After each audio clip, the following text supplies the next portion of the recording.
ఇక next topic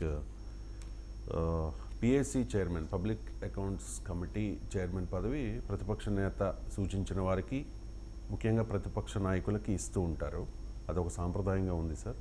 కానీ ఇప్పుడు పార్టీ ఫిరాయించిన అంటే పార్టీ మారిన బీఆర్ఎస్ నుంచి కాంగ్రెస్ పార్టీలకు వెళ్ళిన శేర్లింగంపల్లి ఎమ్మెల్యే అరకపూడి గాంధీని పిఎస్సి చైర్మన్గా నియమించారు. సో రూల్స్ ఏం చెప్తూ ఉన్నాయి సార్? ఇది కూడా దీని మీద కూడా కోర్టుకు వెళ్ళే అవకాశం ఉంటుందా? ఇప్పుడు ఇది కోర్టుకు వెళ్తారా లేదా చూడాలి. కానీ సాంప్రదాయం ప్రకారం అయితే principles and spirit of democracy అన్నిటికీ కోర్టులు ఇన్వాల్వ్ అవుతాయనేది క్వశ్చన్. అలా అయితే డిప్యూటీ స్పీకర్ పదవి ప్రతిపక్షానికి ఇవ్వాలి, ఇది సాంప్రదాయం. పార్లమెంట్లో గత 5 ఏళ్ళుగా డిప్యూటీ స్పీకర్ లేడు. లాస్ట్ మోడీ సెకండ్ టర్మ్లో అసలు డిప్యూటీ స్పీకర్నే పెట్టలే, ఎందుకంటే ప్రతిపక్షాలకు ఇవ్వాల్సి వస్తుందని ఇవ్వలేదు. లేదు, అంతకు ముందు కూడా తమ మిత్రపక్షమైన ఏడీఎంకే సభ్యుడికి ఇచ్చారు. సో అందువల్ల రాజ్యాంగ సాంప్రదాయాలు పార్లమెంటరీ సాంప్రదాయాలని పార్లమెంట్ ఫాలో కాకపోతే వాటిపైన కోర్టులు తీర్పులు చెప్పవు. అది ప్రజాస్వామ్య పార్లమెంటరీ డెమోక్రసీ స్పిరిట్కు వ్యతిరేకం. ఖచ్చితంగా పబ్లిక్ అకౌంట్స్ కమిటీ చైర్మన్ ప్రతిపక్ష సభ్యుడే ఉండాలి. ఎందుకు ఉండాలి ప్రతిపక్ష సభ్యుడు? దానికి రీజన్ ఏంటి? అసలు పబ్లిక్ అకౌంట్స్ కమిటీ అంటే ఏంటి? అది పబ్లిక్ అకౌంట్స్ కమిటీ అంటే ప్రభుత్వము చేస్తున్న పబ్లిక్ ఎక్స్పెండిచరు, పబ్లిక్ ఫినాన్సెస్ అంటే ప్రభుత్వాల ఆర్థిక లావాదేవీలు వ్యవహారాలపైన controller and auditor general CAG audit చేస్తుంది.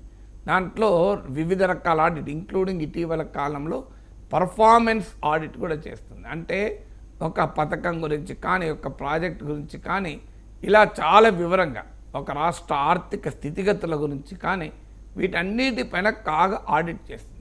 కాగ్ ఆడిట్ చేసి ఎప్పటికప్పుడు రిపోర్ట్లు గవర్నర్కి సమర్పిస్తుంది. గవర్నర్ దాన్ని అసెంబ్లీ ముందు పెడతారు. అసెంబ్లీ ఆ కాగ్ రిపోర్ట్లను చర్చించాలి.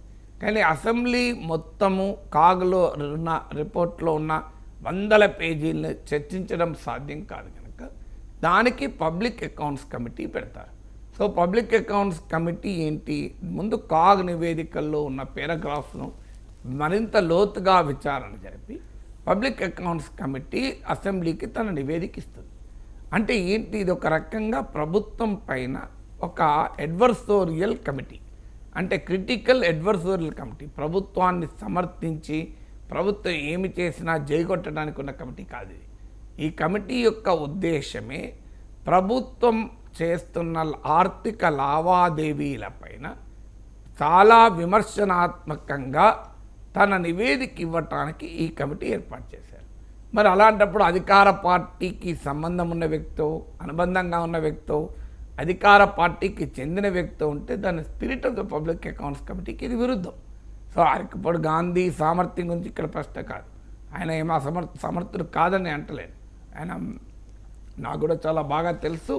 ఆయన సామర్థ్యం ఇక్కడ ప్రశ్నార్థకం కాదు. అరకపూడి గాంధీయా ఇంకొకరాని కాదు. ప్రిన్సిపల్ ఏంటి? అదే అరకపూడి గాంధీ కనుక బీఆర్ఎస్లోనే ఉంటే is 110% eligible to become the chairman of the public accounts committee. దానికేం డిస్ప్యూట్ లేదు.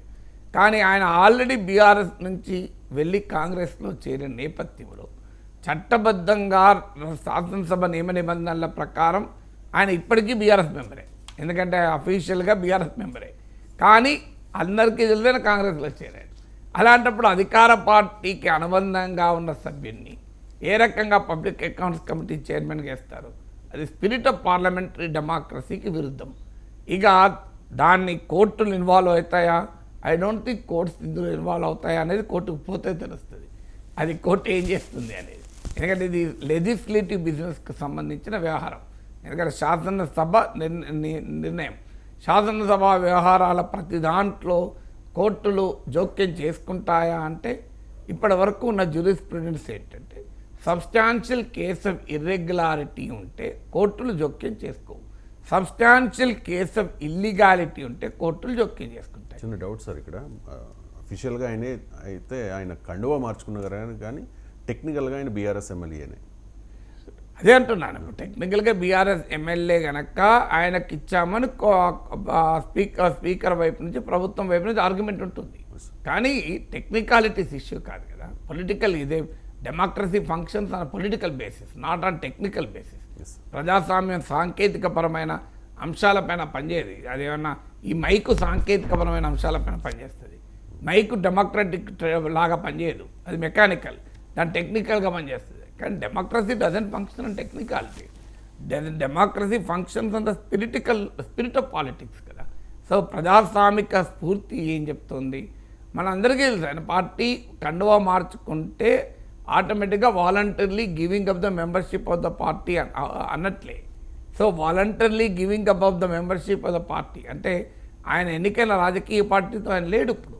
సో లేనప్పుడు ఆయన బీఆర్ఎస్ ఎమ్మెల్యే ఎలా అవుతాడు? బీఆర్ఎస్ పోనీ ప్రతిపక్ష నేత సూచించాడు ఆయన పేరును. జనరల్గా సభా కమిటీల్లో ఆ సభాపక్ష నేతలు సూచిస్తారు. సభాపక్ష నేతలు ఎవరైనా ఇండిపెండెంట్లు ఉంటే ఆ ఇండిపెండెంట్లను సభాపతి నిర్ణయిస్తాడు తప్ప సాధారణంగా ఏ కమిటీ అయినా, నేను అనేక కమిటీల్లో శాసనసభ కమిటీలో పనిచేశాను కనుక చెప్తున్నాను, సాధారణంగా ఇంకా పబ్లిక్ అకౌంట్స్ కమిటీ చాలా పవర్ఫుల్ కమిటీ. సో కమిటీలకు చైర్మన్లను in consultation with the committee సభ్యుల్ని కానీ చైర్మన్లకు కానీ ఆయా పార్టీల సభా నాయకులతో చర్చించే నిర్ణయిస్తారు.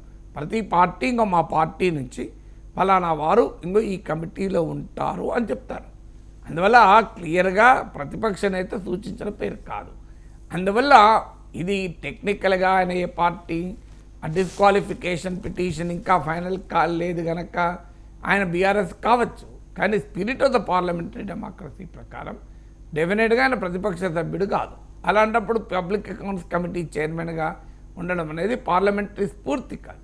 అయితే కోర్టులు ఇన్వాల్వ్ అవుతాయి, ఆ కోర్టుకి ఎవరైనా పోయినప్పుడు తెలుస్తుంది కోర్టు ఏ రకం. ఎందుకంటే జ్యూరిస్ప్రుడెన్స్ ఎప్పుడు స్టాటిక్గా ఉండదు, డైనమిక్గా ఎవాల్వ్ అవుతుంది. ఒక 5 ఏళ్ల క్రితం ఏ కోర్టు కూడా స్పీకర్కు మీరు ఇంకో ఈ టైంలోగా నిర్ణయం తీసుకోమని చెప్పలే.